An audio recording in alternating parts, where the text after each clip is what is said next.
আসসালামু আলাইকুম। আশা করি আপনারা সবাই ভালো আছেন। Adobe Premiere Pro-তে ভিডিও এডিট করার সবচেয়ে গুরুত্বপূর্ণ একটি টুলস হচ্ছে Razor টুল। Razor টুলের কাজ কি? Razor টুলের কাজ হচ্ছে ভিডিওকে স্প্লিট করা, কাট করা ইত্যাদি। তাহলে চলুন শুরু করা যাক। আমরা এখান থেকে একটা ফুটেজকে টাইমলাইনে নিয়ে আসি। পূর্বে আমরা দেখেছিলাম সিলেকশন টুলের মাধ্যমে আমাদের যে অংশটুকু আমরা বাদ দেব সেটা এখানে এসে এভাবে করে আমরা বাদ দিতে পারতেছি। সেই কাজটাকে আরো সহজ করার জন্য Razor টুল ব্যবহার করা হয়। আমরা এখান থেকে Razor টুল সিলেক্ট করব। চতুর্থ নম্বরটি Razor টুল। এখানে আসার পর আমরা যে অংশটুকু বাদ দিতে যাচ্ছি সেই অংশটুকুর উপর ক্লিক করলেই সেটা কাট হয়ে যাবে। কাট হয়ে যাওয়ার পর সেটাকে আমরা বাদ দিয়ে দিতে পারবো।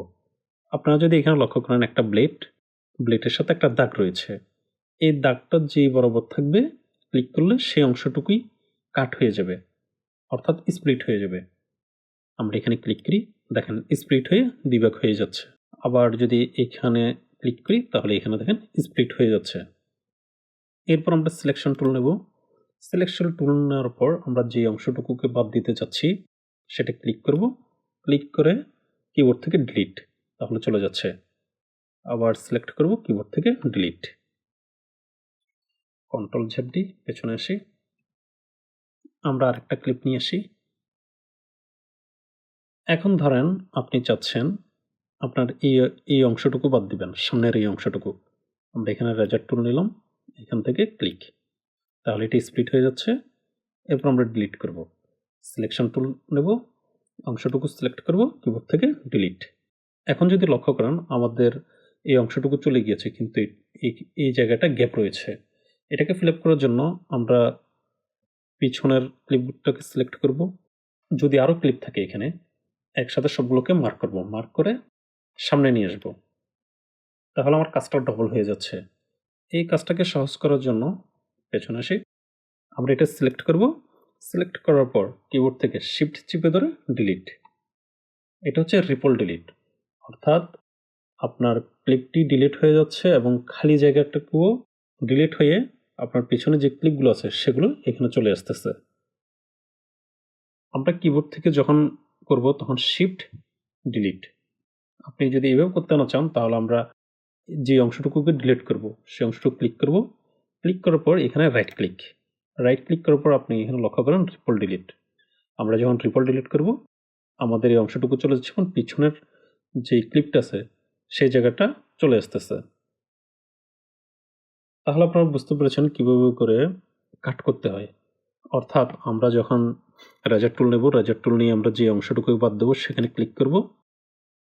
অথবা এটা শুধুমাত্র বাদ দেওয়ার জন্য না, আরও অনেক কাজের জন্যই আমাদের ভিডিও ক্লিপগুলো অথবা ইমেজ ব্যবহার করতে পারি, অডিও ব্যবহার করতে পারি, সেগুলোকে কাট করতে হয় বিভিন্ন ট্রানজ্যাকশন ইত্যাদি কাজে ব্যবহার করার জন্য। এখন ধরেন আপনার এখানে মাল্টি ট্র্যাক ফুটেজ রয়েছে, সেগুলোকে কীভাবে করবেন? আমরা এখানে সিলেকশন টুলে আসি, এটা ডিলিট করি। এখানে আর ক্লিপগুলো নিই মাল্টি ট্র্যাকে। আমি এখানে মাল্টি ট্র্যাকে ভিডিও ফুটেজ নিয়েছি। আমরা এখানে Razor টুলে আসি। Razor টুলে আসার পর আমি যদি এখানে ক্লিক করি, শুধুমাত্র আমার V1 যে ট্র্যাকটা আছে সেটাই স্প্লিট হবে। এখানে দেখেন ক্লিক করলাম, শুধুমাত্র V1। আর আমি যখন যে ট্র্যাকে থাকবো এইখানে দেখেন বর্তমানে আমি V1 আছি, যার কারণে V1টাই স্প্লিট হয়েছে। আমি যদি ভিডিও টু ট্র্যাকে আসি, এখানে যদি স্প্লিট করি শুধুমাত্র ভিডিও টু ট্র্যাকটাই স্প্লিট হচ্ছে, বাকিগুলো কিন্তু হচ্ছে না। V1ও হয়নি, V3ও হয়নি। আবার যদি V3তে ক্লিক করি তাহলে দেখেন V2 এবং V1 এই দুইটা কিন্তু হয়নি। আমরা যখন মাল্টি ট্র্যাক নিয়ে কাজ করবো এবং মাল্টি ট্র্যাকেই আমরা স্প্লিট করতে যাচ্ছি, তখন আমরা কিবোর্ড থেকে শিফট চিপে ধরবো। শিফট চিপে ধরে ক্লিক করব। শিফট চিপে ধরার সাথে সাথে আপনি যদি এখানে লক্ষ্য করেন আমার ব্লেডটা 2টা হয়ে গিয়েছে, ডাবল ব্লেড দেখাচ্ছে। এখন যদি আমরা এখানে ক্লিক করি, এখন দেখেন মাল্টি ট্র্যাক কাট হয়েছে। এরপর আমরা যদি এখানে স্প্লিট করতে চাই আবার মাল্টি ট্র্যাক, তাহলে আমরা শিফট চিপে ধরবো, ক্লিক করব। মাল্টি ট্র্যাক কাট হচ্ছে। এরপর আমরা যদি ডিলিট করতে চাই সিলেকশন টুলে আসবো, একসাথে এগুলোকে সিলেক্ট করব। সিলেক্ট করে কিবোর্ড থেকে শিফট ডিলিট, অথবা মার্ক অবস্থায় অথবা এখানে আমরা মার্ক করব, মার্ক করে রাইট ক্লিক করে এখান থেকে রিপল ডিলিট। আমরা সাধারণত যখন দ্রুত ভিডিও এডিট করি তখন আমরা কিবোর্ডের সাহায্য নিই। কিবোর্ডের সাহায্যে যখন আপনি সিঙ্গেল একটি ট্র্যাকে কাট করতে চাইবেন, কিবোর্ড শর্টকাট হচ্ছে কন্ট্রোল কে। দেখেন, কন্ট্রোল কে প্রথমে সিলেক্ট করব, সিলেক্ট করে যেখানে থাকবো সেখানে কন্ট্রোল কে, অথবা আপনার ভিডিও ফুটেজটা সিলেক্ট করে নেই, আমি কন্ট্রোল জেড দিয়ে পেছনে আসি, অথবা এগুলো ডিলিট করে দিই। এখান থেকে একটা ফুটেজ নিয়ে আসি। আমার প্লে হেডটা বর্তমানে এখানে আছে, কিন্তু আমার ফুটেজটা এখন কিন্তু সিলেক্ট করা নেই। আমি সিলেক্ট করলাম, দেখেন একটা সাদা দাগ রয়েছে, কিন্তু আমি সিলেক্ট করা অবস্থায় নেই। আমার প্লে হেডটা এখানে আছে। কিবোর্ড থেকে কন্ট্রোল কে ক্লিক করলে এখানে একটা কাট চলে আসবে। দেখেন, এখানে একটা কাট চলে আসছে।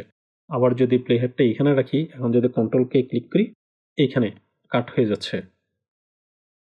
একইভাবে আপনি যখন মাল্টি ট্র্যাকে স্প্লিট করবেন, আমরা এখানে মাল্টি ট্র্যাকে ভিডিও নিয়ে আসলাম। মাল্টি ট্র্যাকে স্প্লিট করার সময় কন্ট্রোল শিফট কে, প্লে হেডটা যেখানে থাকবে সেখানেই কাট হয়ে যাবে। কন্ট্রোল শিফট কে। ডিলিট করার জন্য আমরা এটা মার্ক করব, মার্ক করে শিফট ডিলিট, অথবা আমরা এটা মার্ক করব, মার্ক করে রাইট ক্লিক করার পর এখান থেকে রিপল ডিলিট।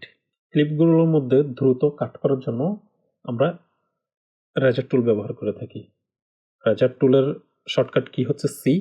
সিলেক্ট করার জন্য আমরা যদি এখানে সিতে ক্লিক করি, দেখেন রেজার টুলে চলে আসে। ভিতে ক্লিক করলে সিলেকশন টুল, সিতে ক্লিক করলে রেজার টুল। আর যখন আমরা কিবোর্ডের সাহায্যে কোনো একটি জায়গায় কাট করতে চাইবো, সেখানে যদি আমাদের প্লে হেডটা থাকে কন্ট্রোল কে, আর যদি মাল্টি ট্র্যাকে করতে চাই কন্ট্রোল শিফট কে। ডিলিট করার জন্য শিফট ডিলিট, অথবা যে অংশটুকু আমি ডিলিট করতে চাচ্ছি সেই অংশের উপর রাইট ক্লিক করবো, রাইট ক্লিক করে রিপল ডিলিট। আমরা যদি রিপল ডিলিট না করি, এখানে কন্ট্রোল জেড দিয়ে পেছনে আসি, রিপল ডিলিট যদি না করি, আমি এটা সিলেক্ট করলাম, সিলেক্ট করার পর যদি ডিলিট ক্লিক করি, দেখেন আমার এখানে খালি ফ্রেম, এখানে কোনো কিছু নেই। রিপল ডিলিট না করলে সেক্ষেত্রে আমার এটাকে আবার পুরোটা মার্ক করতে হবে, মার্ক করে এইখানে খালি জায়গাটার মধ্যে নিয়ে আসতে হবে। আশা করি আপনারা বুঝতে পেরেছেন রেজার টুল সম্পর্কে।